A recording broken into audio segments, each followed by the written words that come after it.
श्री प्रभुपाद की जय, गुरु गौरांग की जय। तो कल के प्रसंग में हमने प्रारंभ किया था हरदास ठाकुर किस प्रकार से हरिनाम के प्रति अतुल्य निष्ठा रखते हैं। वृंदावन दास ठाकुर चैतन्य भागवत में हरदास ठाकुर के विषय में बताते हैं कि हरदास ठाकुर नवदीप में उनका आगमन हुआ।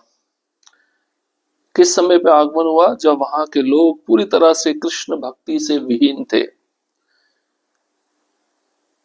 वो कि वैष्णव जन जब भी किसी जीवात्मा को कृष्ण भक्ति से रहित देखते हैं, उन वैष्णवों के हृदय में बड़ी पीड़ा होती है, बड़ी दुख होता है। ये लोग कृष्ण को छोड़कर किन किन विषयों में लगे हुए हैं। तो वैष्णवगण नवदीप में रहते हुए हरिनाम करते थे और लोग उनका मजाक उड़ाते थे। भौतिकतावादी लोग कहते थे इन लोगों को कोई काम धंधा नहीं है, रोज रात भर चिल्लाते रहते हैं, केवल मांग कर खाने हेतु उच्च स्वर में इनको चिल्लाना आता है, इसलिए इन लोगों के घर तोड़ फोड़ देने चाहिए। भक्त जब ये बातें सुनते थे तो उनको बड़ा दुख लगता था और भक्तगण कृष्ण भक्ति से रहित इन लोगों को देखकर बहुत दुखी होते थे। उस स्थिति में हरदास ठाकुर का आगमन नवदीप में होता है। जैसे ही हरदास ठाकुर नवदीप में आते हैं तो फुलिया नामक गांव में आ जाते हैं, जहां पर अद्वैत आचार्य उनको देखकर, उनका संग पाकर प्रेम से हुंकार भरने लगते हैं। अद्वैत आचार्य के आनंद की कोई सीमा नहीं रहती।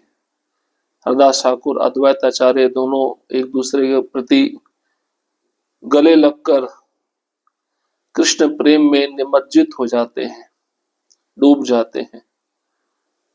और हर रोज हरदास ठाकुर गंगा के किनारे उच्च स्वर में आनंद पूर्वक कृष्ण कृष्ण बोलते हुए भ्रमण करने लगते हैं। हरदास ठाकुर वैरागियों में अग्रगण्य हैं। निरंतर उनके मुख से कृष्ण नाम निकलता रहता है। एक क्षण के लिए भी वे कृष्ण के नाम को भूलते नहीं हैं। सदा सर्वदा भक्ति में निमग्न होकर उनका जो भाव है अनेक रूपों में परिवर्तित होता रहता है। कभी हरदास ठाकुर नृत्य करते हैं, कभी जोर से हुंकार मारकर गरजते हैं, कभी मूर्छित हो जाते हैं, कभी चीख कर कोई श्रेष्ठ व्याख्या करते हैं।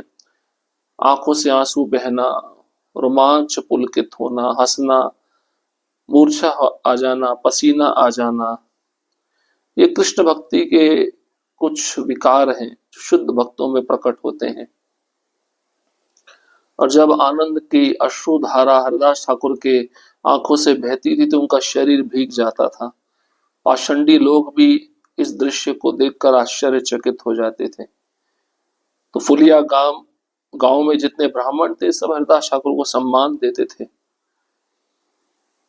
ये बात एक दिन काजी को पता चली और काजी ने अपने अधिपति राजा के पास जाकर कह सुनाया कि देखिए एक राज्य में मुसलमान व्यक्ति है जो हिंदू की आस्था का आचरण करता है, आप उसको बुलाइए, आप उसको पूछिए ऐसा वे क्यों कर रहा है। तो हरदास ठाकुर उस सभा में उपस्थित होते हैं।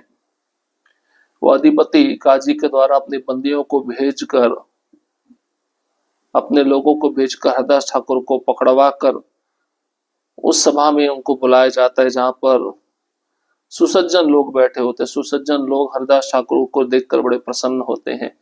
तो उस राजा के राज्य में जो कैदी होते हैं वह भी हरदास ठाकुर को देखकर बड़े प्रसन्न होते हैं, क्योंकि हरदास ठाकुर परम वैष्णव हैं।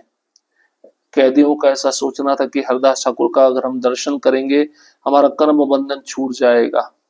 और हरदास ठाकुर के सुंदर रूप का वर्णन दिया गया। उतनी उनकी जो भुजाएं थी घुटनों तक लंबी थी, कमल जैसे नेत्र थे, मन को हरने वाला अनुपम मुख चंद्र था। हरदास ठाकुर के दर्शन पाकर सभी बंदीजन उन्हें प्रणाम करने लगे। अब हम आगे बढ़ेंगे। सभी ने भक्ति पूर्वक हरदास को नमस्कार किया तो उन सब में श्री कृष्ण भक्ति के विकार उत्पन्न हो गए। उन सब बंदियों की भक्ति देखकर हरदास ने मुस्कुराकर कृपा करते हुए उन्हें आशीर्वाद दिया। देखिए कोई जेल में भी है, अगर शुद्ध भक्त का दर्शन करे तो वह व्यक्ति भी कृष्ण भक्ति को अपने हृदय में उत्पन्न कर सकता है। तो जितने भी कैदी थे, हरदास ठाकुर ने उनको देखा और मुस्कुराकर उनको आशीर्वाद दिया। थाक थाक एखन आचाह ये न रूपे, गुप्त आशीर्वाद करी हासे न कौतुके। इस समय तुम लोग जिस रूप में हो सदा वैसे ही रहो। यह गुप्त आशीर्वाद प्रदान करके वे कौतुक पूर्वक हंसने लगे। ये कैसा आशीर्वाद है? अभी तुम कैदी हो तो कैदी रहो, अभी तुम जिस अवस्था में हो उसी अवस्था में रहो। कहने का मतलब ये है कि अभी तुम कृष्ण का चिंतन कर रहे हो, इस अवस्था में हो, आगे भी तुम्हारी ऐसी अवस्था बनी रहे कि तुम्हें कृष्ण का चिंतन होता रहे। ये आशीर्वाद है मेरा तुम्हारे ऊपर। हरदास के उस दुर्बोध कथन को न समझ पाने के कारण सभी बंदी कुछ खिन्न हो गए। तब पीछे हरदास ने कृपा युक्त होकर अपने गुप्त आशीर्वाद को स्पष्ट रूप से प्रकाशित कर दिया। श्री हरदास ठाकुर ने कहा, मैंने तुम्हारे लिए जो आशीर्वाद प्रदान किया है उसका तात्पर्य न जानकर तुम लोग मन में दुखी हो रहे हो। मैं अमंगलकारी आशीर्वाद कभी नहीं प्रदान करता। तुम सब लोग इस बात को एकाग्र मन से भली प्रकार समझ लो। तो ये कैदी लोग ऐसा समझ रहे थे, हमें ऐसा आशीर्वाद क्यों दे दिए हरदास ठाकुर कि हम कैदी हैं, आगे भी कैदी रहें, हम तो जेल से छूटना चाहते हैं। हरदास ठाकुर कहते हैं, मैं कभी किसी को गलत आशीर्वाद नहीं देता, मैं कभी ऐसा आशीर्वाद नहीं देता कि जिसके जीवन में कोई अमंगल पैदा हो। तुम एकाग्र चित्त होकर सुनो, मैंने कौन सा आशीर्वाद तुम सबको दिया है। एवे कृष्ण प्रति तोमा सबाकार मन ये न अच्छे एक मत था कुसर्वक्षण। जैसे इस समय तुम सबका मन भगवान श्री कृष्ण में लगा हुआ है, इसी प्रकार सर्वदा लगा रहे। ये आशीर्वाद है एक वैष्णव का, एक साधु का उन कैदियों के प्रति। एवे नित्य कृष्ण नाम कृष्ण चिंतन, सबे मेली करिते था कहा अनुक्षण। अभी तुम सब मिलकर निरंतर श्री कृष्ण नाम कीर्तन एवं कृष्ण चिंतन करते रहो। एवे हिंसा नाही नाही प्रजार पीड़न, कृष्ण बलि काकुवादे कर चिंतन। इस समय हिंसा नहीं है और प्रजा का पीड़न भी नहीं है। अभी कातर भाव से कृष्ण कृष्ण कहते हुए उनका चिंतन करो। आर बार किया विषय प्रवृत्ति ले, सबे इहा पासरी बे गेले दुष्ट मेले। परंतु यहाँ से जाने के बाद विषयों में प्रवृत्त होने के कारण तुम लोग दुष्ट संग में पड़कर इस कृष्ण के नामानुचिंतन को भूल जाओगे। विषय था कि ते कृष्ण प्रेम नाही हाय, विषय दूरे कृष्ण जाने हा निश्चय। विषयों के रहते कृष्ण प्रेम नहीं होता, यह निश्चय पूर्वक जान लेना चाहिए कि इंद्रिय तर्पण में फंसे विषय व्यक्ति से कृष्ण दूर है। विषयों में मन का अविष्ट रहना ही सबसे बड़ी उलझन है। स्त्री पुत्र आदि सब माया जाल है और ये सब काल है। दैवे कौन भाग्यवान साधु संग पाए, विषय आवेश छाड़ी कृष्ण रे भजाए।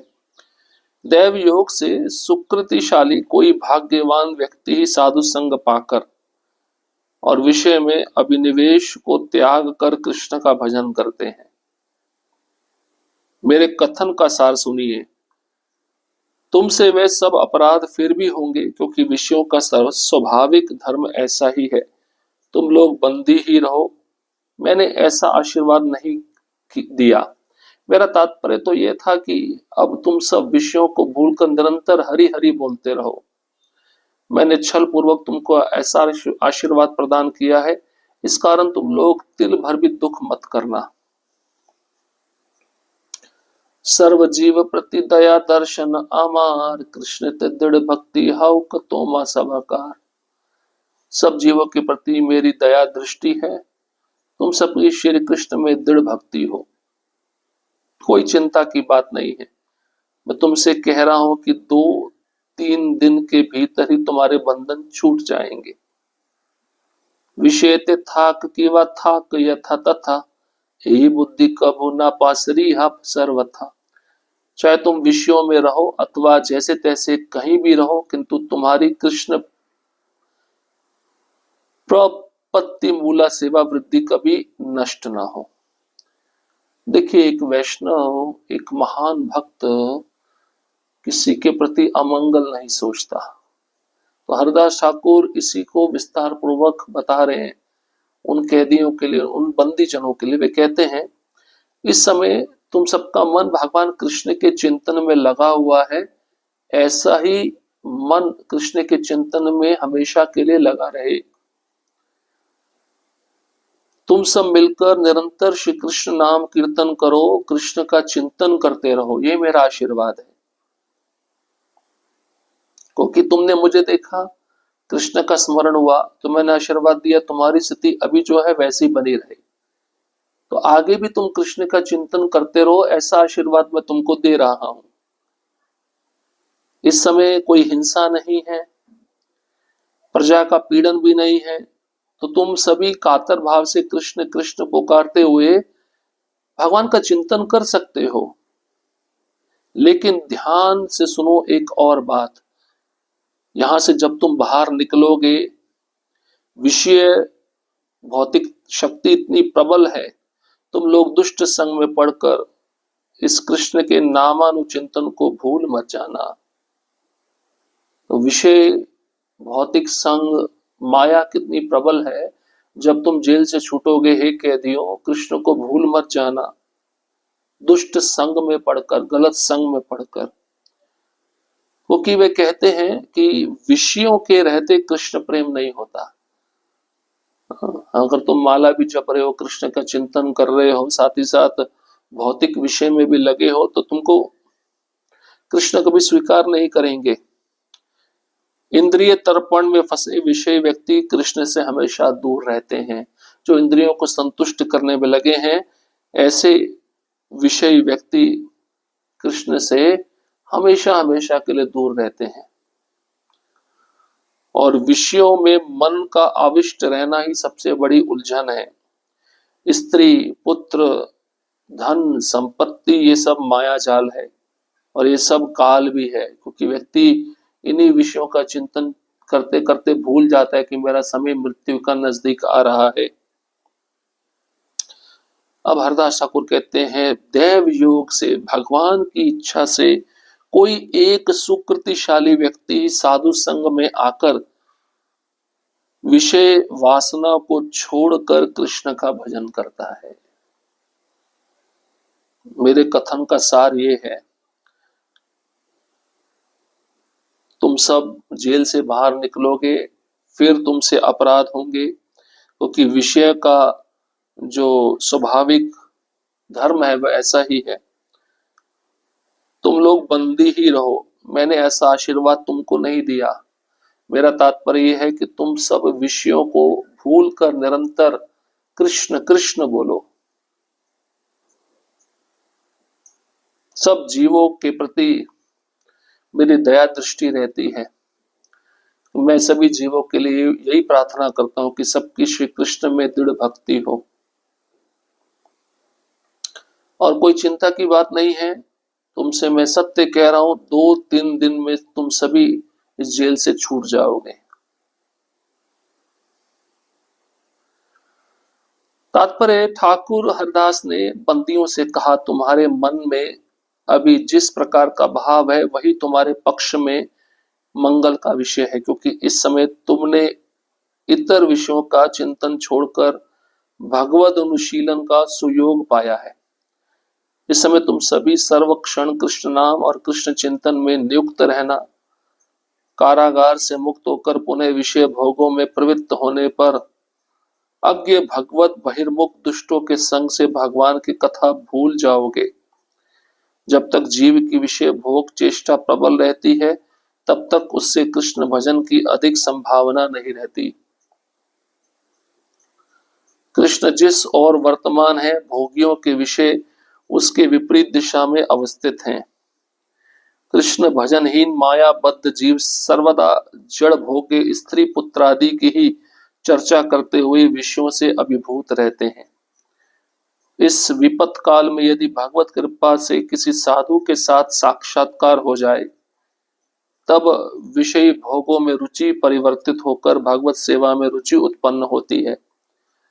कृष्ण अनुशीलन छोड़ देने से विषयों का स्वाभाविक धर्म जीव को अपराध के कीचड़ में निमज्जित कर देता है।